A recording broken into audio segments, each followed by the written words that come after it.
ಸಂಜನಾ, ಸ್ವಲ್ಪ ಹರಿದಿರುತ್ತಲ್ವಾ, ಹೊಲಿಯೋದೇನ್ ದೊಡ್ಡ ಕಷ್ಟ ಅಲ್ಲ. ಎಲ್ಲಿ ಇಲ್ಲಿ ಕೊಡು. ಬಟ್ಟೆ ಹರಿದ್ರೆ ಸುಲಭವಾಗಿ ಹೊಲ್ಕೋಬಹುದು ಹೊತ್ತಿಗೆ, ಅದೇ ಮನ್ಸು ಹೊಡೆದೋದ್ರೆ ಅದನ್ನ ಜೋಡಿಸೋದು ಕಷ್ಟ.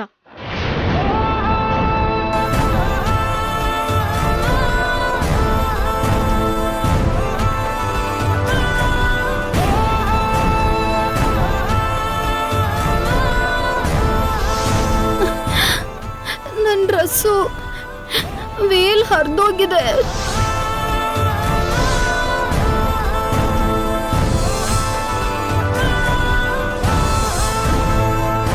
ತುಂಬಾ ಚೆನ್ನಾಗಿದೆ ಅದ್ಗೆ. Thank you so much ಅದ್ಗೆ.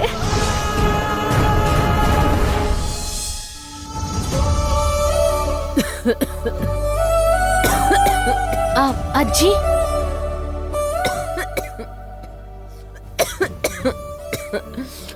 ನಿಮ್ಗೆ ಎಷ್ಟು ಸಲ ಹೇಳಿದ್ದೀನಿ ಅಜ್ಜಿ, ಒಣಕೆಮ್ಗೆ ನಾನು ಹೇಳಿದ ಕಷಾಯ ಕುಡಿಬೇಕು ಅಂತ. ಮೊದ್ಲಿ ಟ್ಯಾಬ್ಲೆಟ್ಸ್ ತಗೊಳ್ಳಿ, ನಾನು ಕಷಾಯ ಮಾಡ್ಕೊಂಡ್ ಬರ್ತೀನಿ. ನಿನ್ಕೋ ಭಾಗ್ಯ, ನಿನ್ ಕಷಾಯ ಕೊಟ್ಟು ನನ್ ಕೆಮ್ಮು ಕಡಿಮೆ ಆಗಬಹುದೇನೋ, ಆದ್ರೆ ನೀ ಮಾಡಿರೋ ಕೆಲ್ಸಕ್ಕೆ ಈ ಮನೆಯವ್ರಿಗಾಗ್ಲಿ ನಂಗಾಗಿರೋ ನೋವಾಗ್ಲಿ ಕಡಿಮೆ ಆಗತ್ತಾ? ಯಾಕೆ ಹೀಗೆ ಹೇಳ್ತಿದ್ದೀರಾ ಅಜ್ಜಿ? ಹಲೋ, ಈ ಮನೇಲಿ ಪ್ರಳಯನೇ ಎಪ್ಸಿ ಹೋದೋಳ್ ನೀನು. ಮತ್ತೆ ನಾಟಕದ ಪ್ರೀತಿ ಯಾಕೆ ತೋರಿಸ್ತಿದ್ಯಾ? ನೀನ್ ಯಾವ ಸ್ವಾರ್ಥಕ್ಕೆ ಇವೆಲ್ಲ ಮಾಡ್ತಿದ್ಯಾ ಅಂತ ಗೊತ್ತಾಗ್ತಿಲ್ಲ ನಂಗೆ. ಆದ್ರೆ ಈಗ ನೀನ್ ತೋರಿಸ್ತಿರೋ ಈ ಪ್ರೀತಿ ಗೀತಿನೆಲ್ಲ ನೋಡಿದ್ರೆ ಅಸಹ್ಯ ಆಗ್ತಿದೆ. ದಯವಿಟ್ಟು ಪ್ರತಿ ವಿಷಯದಲ್ಲೂ ಓವರ್ ಆಗಿ ಇನ್ವಾಲ್ವ್ ಆಗಕ್ಕೆ ಟ್ರೈ ಮಾಡ್ಬೇಡ. ಬನ್ನಿ ಅಜ್ಜಿ.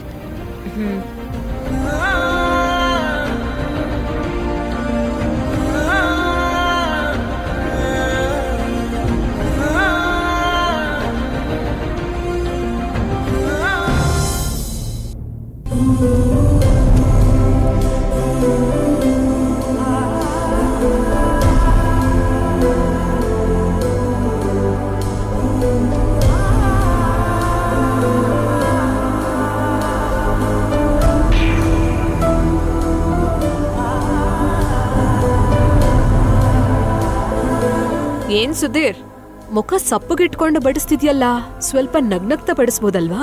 ಏನಾಯ್ತು? ಏನಿಲ್ಲ ಮೇಡಮ್, ಭಾಗ್ಯಾತ್ಗೆ ಜೊತೆ ಯಾರು ಸರಿಯಾಗಿ ಮಾತಾಡ್ತಿಲ್ವಲ್ಲ. ನೋಡು, ಇನ್ ಮುಂದೆ ಅವಳು ಯಾರಿಗೂ ಅತ್ತಿಗೆ ಅಲ್ಲ, ಈ ಮನೆಗೆ ಸೊಸೆನೂ ಅಲ್ಲ. ಇನ್ನು 6 ತಿಂಗಳು ಕಳೆದ ಮೇಲೆ ಅವಳಿಗೂ ಈ ಮನೆಗೂ ಯಾವ ರೀತಿ ಸಂಬಂಧನೂ ಇರಲ್ಲ. ಹೊರಟು ಹೋಗೋರ್ ಮೇಲೆ ಅಟ್ಯಾಚ್ಮೆಂಟ್ ಇಟ್ಕೊಳ್ಳೋ ಬದಲು ನೀನು ಅಡುಗೆ ಬಗ್ಗೆ ಗಮನ ಕೊಡು.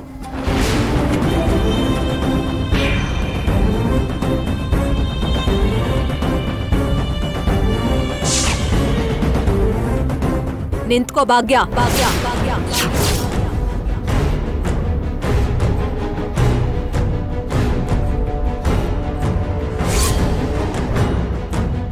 ಇಲ್ಲಿ ನಮ್ ಕುಟುಂಬದವ್ರು ಎಲ್ರೂ ಕೂತ್ಕೊಂಡು ಊಟ ಮಾಡ್ತಿದ್ದಾರೆ. ಈ ಕುಟುಂಬಕ್ಕೆ ಸಂಬಂಧ ಇಲ್ದಿರೋರ್ಗೆ ನಮ್ ಜೊತೆ ಊಟ ಮಾಡೋ ಅರ್ಹತೆ ಇಲ್ಲ.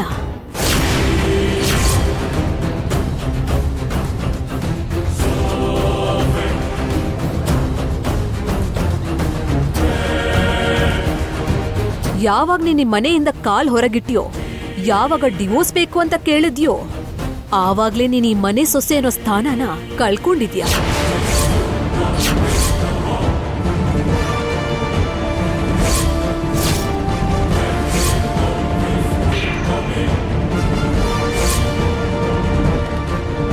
ಈಗ ನಿನ್ ಸ್ಥಾನ ಏನು ಅಂತ ಗೊತ್ತಿದ್ಯಾ?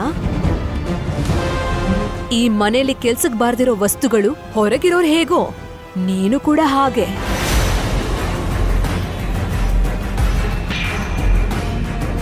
ನಾವು ತಿಂದ ಮೇಲೆ ಕೆಲ್ಸದವ್ರ ಜೊತೆ ಸೇರ್ಕೊಂಡು ಊಟ ಮಾಡು.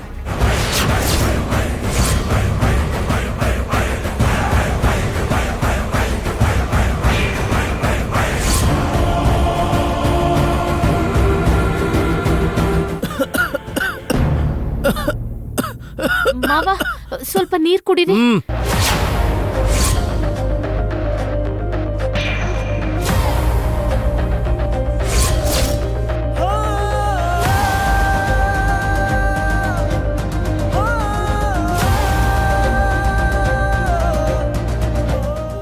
ಕೊಡೋ ನೀರ್ ಕೂಡ ಕುಡಿಯಲ್ವಾ? ನೀನು ಕೊಟ್ಟು ನೀರನ್ನು ಸಹ ನಾನು ತಗೊಳ್ಳಿಲ್ಲ ಅಂತ ನೋವು ಅನುಭವಿಸ್ತಿದ್ಯಲ್ಲ. ಆದ್ರೆ ನಿನ್ನ ನಮ್ಮಲ್ಲಿ ಒಬ್ಳು ಅಂತ ಅನ್ಕೊಂಡಿದ್ದೆ, ನನ್ನ ಮಗಳ ರೀತಿ ಅನ್ಕೊಂಡಿದ್ದೆ. ಆದ್ರೆ ನೀನೇನ್ ಮಾಡ್ದ್ಯಮ್ಮ? ಬಿಟ್ಟು ಹೋಗ್ತೀನಿ, ಸಂಬಂಧಗಳೇ ಬೇಡ ಅಂತ ಡಿವೋರ್ಸ್ವರೆಗೂ ಹೊರಟೋದೆ. ನೀನು ಮಾಡಿದ ಕೆಲ್ಸಕ್ಕೆ ನನ್ನ ಮನಸ್ಸಿಗೆ ಎಷ್ಟು ನೋವಾಗ್ತಿದೆ ಅಂತ ಯೋಚನೆ ಮಾಡಿದ್ಯೇನಮ್ಮ?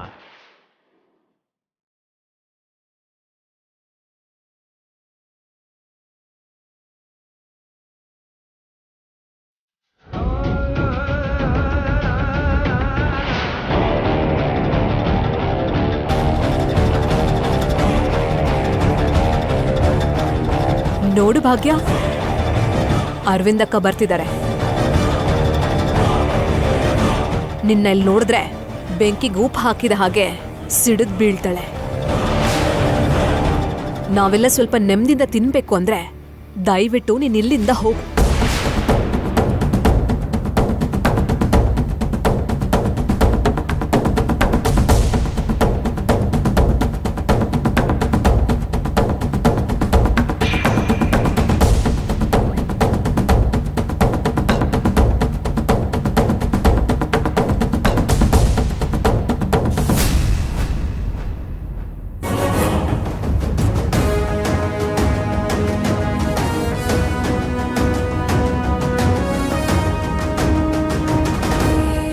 ಏನು ಎಲ್ಲರೂ ಒಂಥರ ಇದ್ದೀರಲ್ಲ?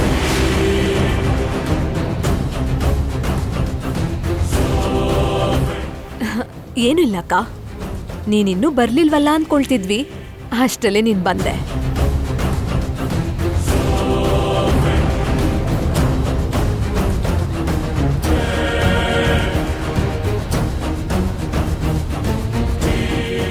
ಮಿತ್ರ,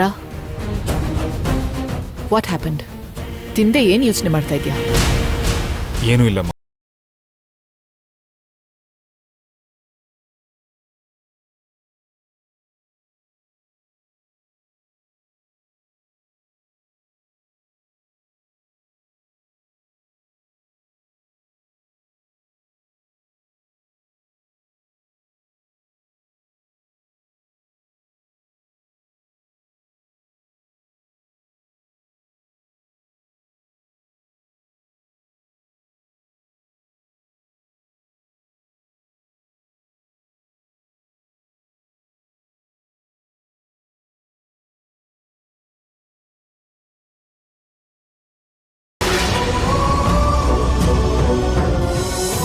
ಇಲ್ಲಿ ನಮ್ ಕುಟುಂಬದವ್ರು ಎಲ್ರೂ ಕೂತ್ಕೊಂಡು ಊಟ ಮಾಡ್ತಿದ್ದಾರೆ. ಈ ಕುಟುಂಬಕ್ಕೆ ಸಂಬಂಧ ಇಲ್ದಿರೋರ್ಗೆ ನಮ್ ಜೊತೆ ಊಟ ಮಾಡೋ ಅರ್ಹತೆ ಇಲ್ಲ. ಯಾವಾಗ ನೀನ್ ಮನೆಯಿಂದ ಕಾಲ್ ಹೊರಗಿಟ್ಟಿಯೋ, ಯಾವಾಗ ಡಿವೋರ್ಸ್ ಬೇಕು ಅಂತ ಕೇಳಿದ್ಯೋ, ಆವಾಗ್ಲೇ ನೀನ್ ಈ ಮನೆ ಸೊಸೆ ಅನ್ನೋ ಸ್ಥಾನನ ಕಳ್ಕೊಂಡಿದ್ಯಾ. ಭಾಗ್ಯ ಅದ್ಕೆ ಎಲ್ರೂ ಊಟ ಮಾಡಿ ಹೋಗ್ಬಿಟ್ರು. ಅದಕ್ಕೆ ನಿಮ್ಗೆ ಅಂತ ಎಲ್ಲ ರೆಡಿ ಮಾಡಿ ಇಟ್ಟಿದ್ದೀನಿ. ನೀವು ಬಂದ್ರೆ ಬಡಿಸ್ತೀನಿ. ನೀನ್ ಮನೆಗ್ ಹೋಗು, ನಾನ್ ತಿಂತೀನಿ. ಅದು ಹಾಗಲ್ಲ, ಅದಕ್ಕೆ ನಿಮಗ್ ಬಡಿಸ್ಬಿಟ್ಟೆ ಹೋಗ್ತೀನಿ. ನೀನು ತುಂಬಾ ಲೇಟ್ ಆಯ್ತಲ್ವಾ, ನಾನ್ ತಿಂತೀನಿ, ನೀನ್ ಹೊರಡು. ಸರಿ ಅದಕ್ಕೆ.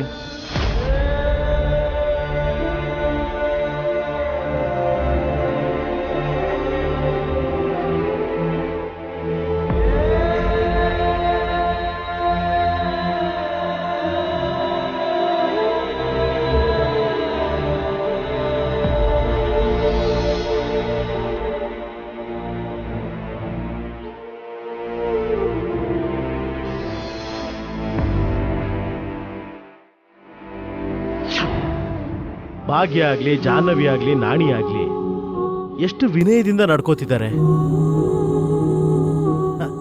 ಎಲ್ರಿಗೂ ಇಷ್ಟ ಆಗೋ ಥರ ಇರ್ತಾರೆ. ಯಾವ ತಪ್ಪನ್ನು ಮಾಡಲ್ಲ, ಯಾರಿಗೂ ನೋವು ಕೊಡೋದಿಲ್ಲ. ಮುಖ್ಯವಾಗಿ ಭಾಗ್ಯ ಅತ್ಗೆನ ನೋಡಿ ನಾವೆಲ್ಲ ಎಷ್ಟೋ ಕಲಿಯೋದಿದೆ. ಅಮ್ಮ ಭಾಗ್ಯ, ನಿನ್ ಗಂಡನಿಗೆ ಬಡಿಸು.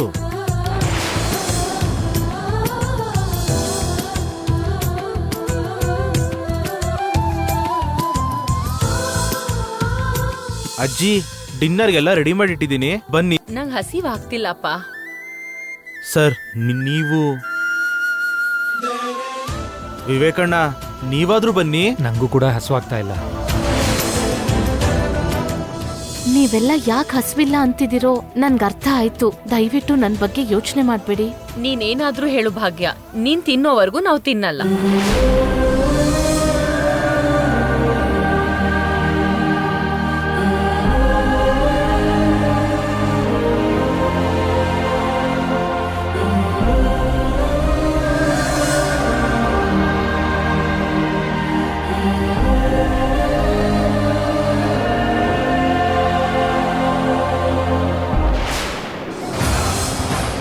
ಏನ್ ಭಾಗ್ಯ, ಒಬ್ಳೆ ಆಗ್ಬಿಟ್ಟೆ ಅನ್ನೋ ಫೀಲಿಂಗ್ ಆಗ್ತಿದ್ಯಾ? ಅರಮನೆ ತರ ಮನೆ ತುಂಬಾ ಜನರಿದ್ದಾರೆ, ಆದ್ರೂ ನಿನ್ ಜೀವನ ಒಂಟಿಯಾಗೇ ಉಳೀತು. ನೋಡ್ತಿದ್ರೆ ತುಂಬಾ ಫೀಲ್ ಆಗ್ತಿದೆ ಭಾಗ್ಯ. ಭಾಗ್ಯ, ಸ್ವಯಂಕೃತ ಅಪರಾಧ ಅಂತಾರೆ, ಯಾವಾಗ್ಲಾದ್ರೂ ಕೇಳಿದ್ಯಾ? ಅಂದ್ರೆ ಏನು ಗೊತ್ತಾ? ನಮ್ ತಪ್ಪನ್ನ ನಾವೇ ತಿಳ್ಕೊಂಡು ಪಶ್ಚಾತ್ತಾಪ ಪಡೋದು. ಈಗ ನಿನ್ಗದು ತುಂಬಾ ಅವಶ್ಯಕತೆ. ಆವೇಶಪಟ್ಟು ಮನೆ ಬಿಟ್ಟು ಹೋಗಿ ಎಂಥ ತಪ್ಪು ಮಾಡ್ದೆ ಅಂತ ಈಗಾದ್ರೂ ಅರ್ಥ ಆಗಿರುತ್ತೆ. ಅಂದ್ರೆ ನಿನ್ನಂತ ಹಳ್ಳಿ ಹುಡುಗಿರು ಹೀಗೆ ಸಿಟಿ ಕಾನ್ಸೆಪ್ಟ್ ಎಲ್ಲ ಅರ್ಥ ಮಾಡ್ಕೊಳ್ಳಲ್ಲ ಭಾಗ್ಯ. ನಿನ್ನ ಮುಖ, ನಿನ್ ನಡವಳಿಕೆ ಹಳ್ಳಿಯಲ್ಲಿ ಕೆಲಸ ಮಾಡೋರ್ಗೆ ಸರಿ ಹೋಗುತ್ತೆ. ಮಿತ್ರ ಹಾಗೆ ಅಂದ ಐಶ್ವರ್ಯ ಇರೋರ್ಗಲ್ಲ. ಹೋಗ್ಲಿ ಬಿಡು, ಈಗಾದ್ರೂ ನೀನು ಕಣ್ಬಿಟ್ಟೆ. ಡಿವೋರ್ಸ್ ಬೇಕು ಅಂತ ಕೇಳಿದ್ಯಲ್ಲ, ಏನು ಹೆದರ್ಬೇಡ. 6 ತಿಂಗಳಾದ್ಮೇಲೆ ಖಂಡಿತ ಡಿವೋರ್ಸ್ ಸಿಕ್ಕೇ ಸಿಗುತ್ತೆ. ಆಗ ನೀನು ನಿಮ್ ಮನೆಗೆ ಆರಾಮಾಗಿ ಹೋಗ್ಬೋದು. ಆಂಟಿ, ಭಾಗ್ಯ ಹೇಗೂ ಹೋಗ್ತಾಳಲ್ಲ, ಅವಳಿರೋ ತನಕ ಒಬ್ಳೆ ತಿನ್ನೋ ಬದಲು ನಾವು ಸ್ವಲ್ಪ ಕಂಪ್ನಿ ಕೊಡೋಣವಾ? ಏನಂತೀರಾ? ಯೋ ರೈಟ್ ಮನೀಷಾ. ಹೀಗೆ ಲೋನ್ಲಿ ಆಗಿರೋರನ್ನ ಮಾತಾಡಿಸ್ತಾ ಇದ್ರೆ ನಮ್ಗೂ ಕೂಡ ಸ್ವಲ್ಪ ಪುಣ್ಯ ಸಿಗತ್ತೆ. ಭಾಗ್ಯ, ನಾನ್ ಬಡಿಸ್ಲಾ? ಬೇಕಾಗಿಲ್ಲ. ಈ ಮುಜುಗರೆಲ್ಲ ಯಾಕೆ ಭಾಗ್ಯ? ನಾನ್ ಬಡಿಸ್ತೀನಿ ಬಿಡು.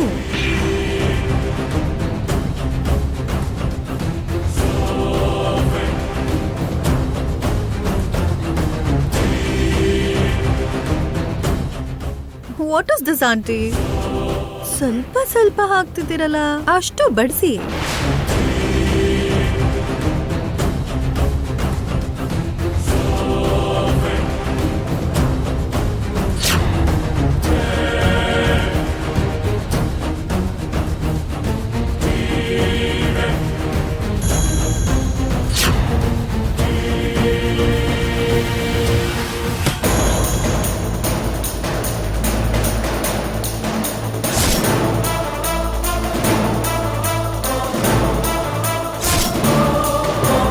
ಇರು, ನಾನ್ ಬಡಿಸ್ತೀನಿ.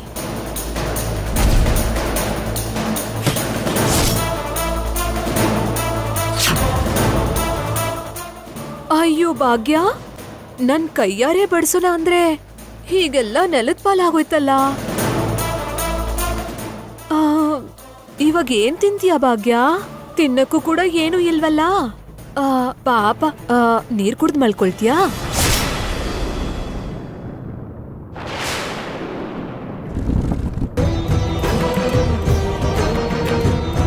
ಅನ್ನ ಪರಬ್ರಹ್ಮ ಸ್ವರೂಪ ಅಂತಾರೆ. ಅದ್ರ ಬೆಲೆ ಬೆಳೆಯೋ ರೈತಂಗೆ, ಹೊಟ್ಟೆ ಹಸುವಲ್ಲೇ ಮಲ್ಗೋ ವ್ಯಕ್ತಿಗೆ, ಕಷ್ಟಪಟ್ಟು ದುಡಿಯೋ ಮನುಷ್ಯರಿಗೆ ಗೊತ್ತಾಗುತ್ತೆ. ಕೂತ್ಕೊಂಡ್ ತಿನ್ನೋರ್ಗೆ, ಕಾಲ್ ಹತ್ರಕ್ಕೆ ಎಲ್ಲ ಬರೋ ಮನುಷ್ಯರಿಗೆ ಅದ್ರ ಬೆಲೆ ಗೊತ್ತಾಗಲ್ಲ. ಆಹಾರದ ಬೆಲೆ ಬೇಗ ನಿಮಗ್ ಗೊತ್ತಾಗೋ ಹಾಗೆ ಮಾಡು ಅಂತ ಆ ಭಗವಂತನ ಹತ್ರ ಬೇಡ್ಕೋತೀನಿ.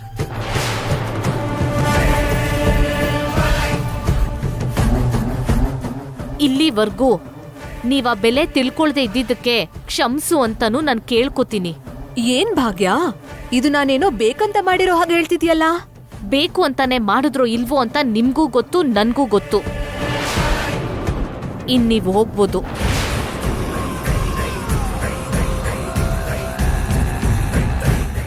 ಏನ್ ಮನೀಷಾ ಇದು?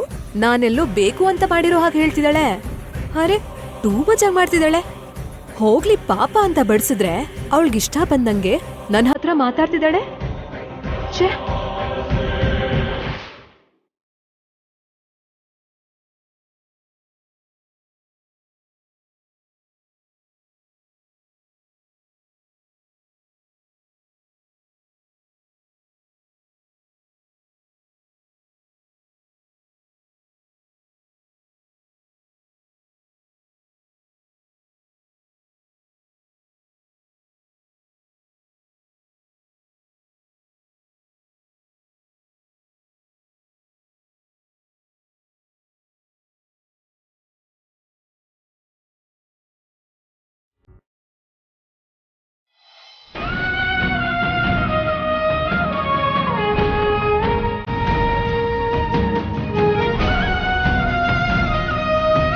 ನಾವು ತಿಂದ ಮೇಲೆ ಕೆಲ್ಸದವ್ರ ಜೊತೆ ಸೇರ್ಕೊಂಡು ಊಟ ಮಾಡಿ.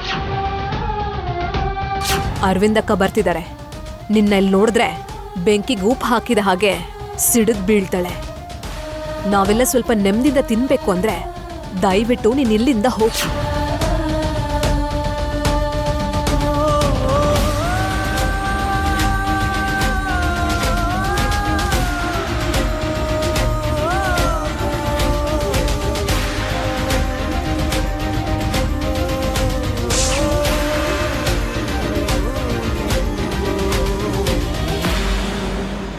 ಹುಷಾರು. ಭಾಗ್ಯ, ಹ ಏನ್ರಿ?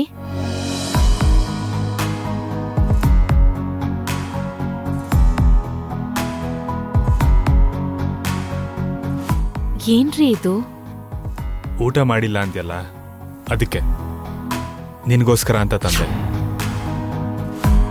ನೀವ್ ತೋರ್ಸೋ ಈ ಅಭಿಮಾನ ಪ್ರಪಂಚದಲ್ಲಿ ಎಲ್ಲದಕ್ಕಿಂತ ದೊಡ್ಡದು. ಬೆಲೆ ಕಟ್ಟೋಕ್ಕಾಗಲ್ಲ. ತುಂಬಾ ಥ್ಯಾಂಕ್ಸ್ ರೀ. ತಗೋ.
ಏನೂ ತಿಂದಿಲ್ಲ ಅನ್ಸುತ್ತೆ, ತಿನ್ನು.